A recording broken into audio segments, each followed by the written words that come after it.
یجیب المضطر اذا دعاہ ویکشف السوء، یہ 20ویں پارے کے پہلے صفحے پہ ہے، یہ یاد رکھیے گا۔ پہلے ہی صفحے پر جس کو قرآن پڑھنا آتا ہے اس کو بٹھائیں، اس سے پوچھیں وہ آیت کدھر ہے۔ شروع کے اندر ہی ہے 4-5 سطروں کے بعد، امن یجیب المضطر اذا دعاہ ویکشف السوء۔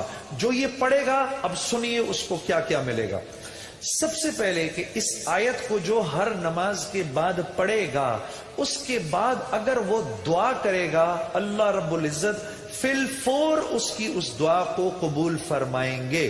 اور اگر فی الفور قبول فرمائیں گے، اور اگر اللہ اپنے علم سے جانتے ہیں کہ تھوڑی دیر بعد اس کا قبول ہونا ضروری ہے، تھوڑی دیر بعد قبول کریں گے۔ اس ورد کا کرنے والے کی اولاد کو اچھے رشتے ملیں گے۔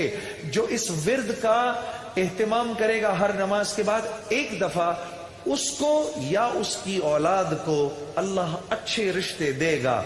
اس ورد اس آیت کے پڑھنے والے کو جب یہ کسی مشکل میں پھنسے گا، اور اگر اس کی زبان سے اس وقت نکلا، جب آپ سے موبائل چھیننے آتا ہے نا کوئی، اس وقت یہ دعا پڑھو، اس کو نظر ہی نہیں آؤ گے، اس کو نظر ہی، اس ظالم کو آپ نظر ہی نہیں آئیں گے۔ یہ میں آپ کو بتا رہا ہوں، میری گردن پکڑ لینا، اگر کسی کو دیکھو کہ موبائل چھیننے آ رہا ہے، یہ دعا پڑھو، امن یجیب المضطر اذا دعاہ ویکشف السوء۔ اللہ اس ظالم کو ہمت ہی نہیں دے گا آپ کے پاس آنے کی۔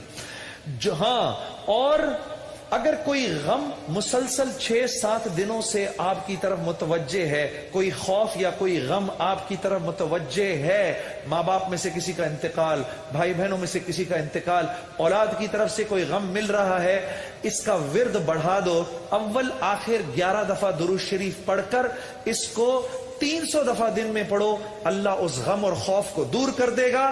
یہ ورد پڑھنے والا اللہ کبھی اس کو نامراد نہیں کرے گا۔ یہ جو دعا مانگے گا، امن یجیب المضطر اذا دعاہ ویکشف السوء، اللہ اس کی دعا پوری کرے گا۔